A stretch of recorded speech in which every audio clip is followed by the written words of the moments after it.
Radha,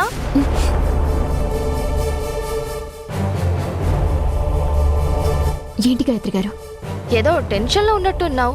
any problem? మా నాన్నగారికి health బాగోలేదు, కండిషన్ సీరియస్గా ఉంది.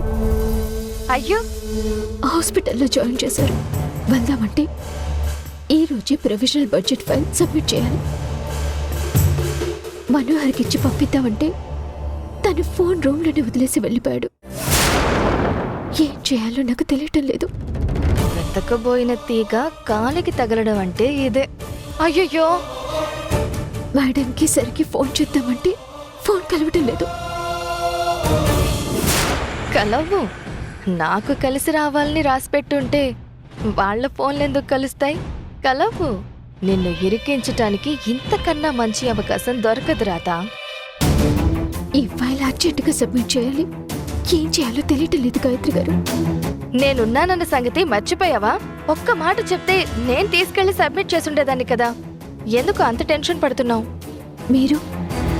మీరు సబ్మిట్ చేస్తారా? ఎందుకు చేయను? మీ నాన్నగారిని కాపాడుకోవడం నీకు ఇంపార్టెంట్ అయితే ఈ ఫైల్ సబ్మిట్ చేయడం నాకు ఇంపార్టెంట్. నేను చూసుకుంటానులే, నువ్వు వెళ్ళు. థ్యాంక్స్ గాయత్రి గారు. ఈ ఫైల్ని సబ్మిట్ చేసేటప్పుడు వాళ్ళొక ఫామ్ ఇస్తారు. డీటెయిల్స్ అన్నీ కరెక్ట్గా ఫిల్ చేయాలి. ఆ డీటెయిల్స్ అన్నీ ఇక్కడున్నాయి. చాలా జాగ్రత్తగా ఒక్కటి కూడా మిస్ అవ్వకుండా రాయాలి. ఏమిటే నా మనవరాలకి జాగ్రత్తలు చెప్తున్నావు? బడ్జెట్ ఫైలే నానమ్మా. పాపం రాధకేదో అర్జెంటు పనుందని వెళ్తోంది. నన్ను ఆఫీసులో సబ్మిట్ చేయమని అడుగుతోంది. జీతం తీసుకునేది అది, పని చేయాల్సింది నువ్వా? మీ అమ్మా నాన్న ఇదేదో పెద్ద పనిమంతురాలని అన్ని పనులు దేనికే అప్పగిస్తారు. ఇదేమో ఏదో ఒక సాకు చెప్పి తిరిగి నీకే అప్పగించి మెల్లగా జారుకుంటుంది. సాకు కాదు బామ్మగారు. రాధా, వదిలే. నువ్వు నేను ఇద్దరం తొందరగా వెళ్ళాలి కదా. ఏం చేయాలో తొందరగా చెప్పు. ఏమీ లేదు గాయత్రి గారు. డీటెయిల్స్ అన్నీ కరెక్ట్గా రాస్తే చాలు. బడ్జెట్ అమౌంట్ చాలా ఇంపార్టెంట్. 5 కోట్లు ఉంటుంది కదా. 5 కోట్ల? ఆ డబ్బు నాకిస్తే 5 సినిమాలు తీస్తా. కనీసం 1 కోటైనా ఇవ్వండి అక్క. 1 సినిమా అయినా తీసుకుంటాను. ఏడ్సవలే బడుతాయి. అరటిపండు వచ్చినట్టుగా అన్నీ ఏం చెప్పక్కర్లేదు. నువ్విక్కడ జీతానికి పనిచేస్తే ఇదంతా నా మనవరాలి సొంతం. ఏది ఎలా చెయ్యాలో దానికి బాగా తెలుసు.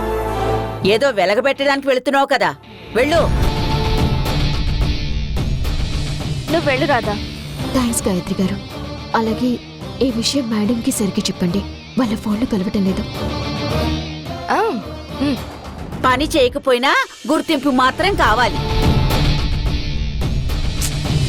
బామ్మా, నువ్వు ఊరుకో. చెప్తాలే రాధా, నువ్వు వెళ్ళు. నాన్నకి ఎలా ఉందో ఏంటో.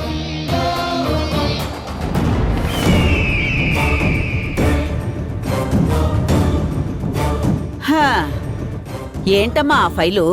నానమ్మా, నాకొక కోటివ్వా? నిన్ను సినిమా తీస్తావరా? సినిమా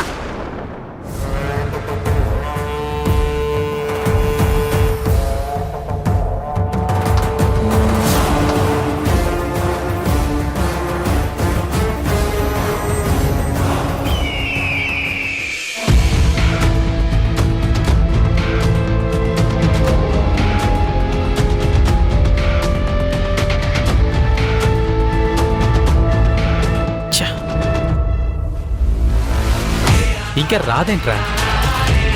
ఎప్పుడెప్పుడు కనిపిస్తుందని గుండె ఎలా కొట్టుకుంటుందో చూడు.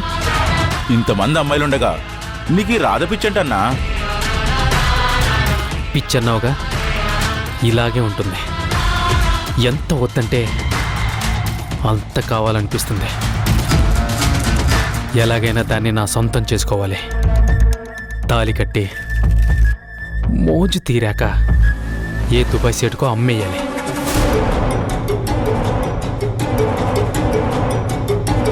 అన్నా, అదిగో అన్నా.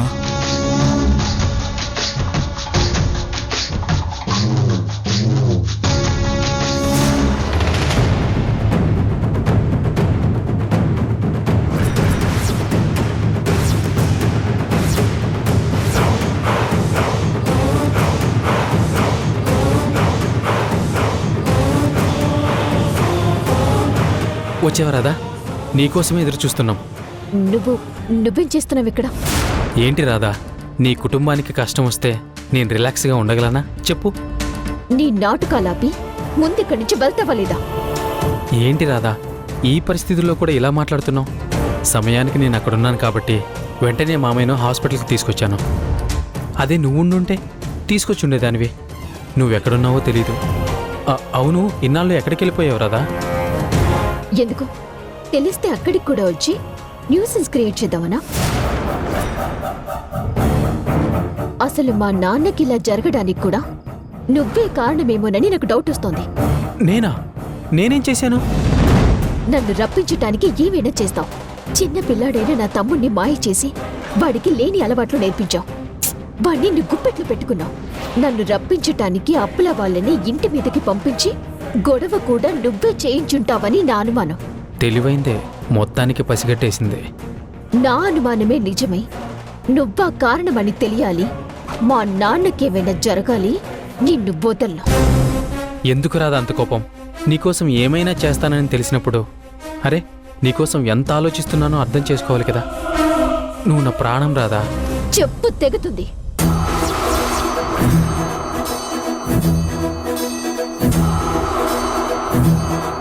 పిచ్చి పిచ్చి వాగుడు వాగకు. ఒకసారి తప్పు చేశావు, కానీ నా తమ్ముడు నీ దగ్గర అప్పు చేసి అప్పు చేశాడన్న ఒకే ఒక్క కారణంతో నిన్ను వదిలేశాను. ఈసారి అలాంటి ఆలోచన వచ్చినా క్షమించను. పో.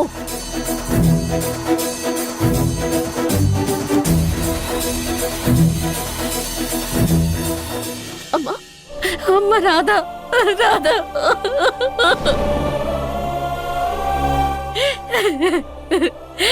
మీ నాన్నగారే చూడండి, మీ నాన్నగారిని.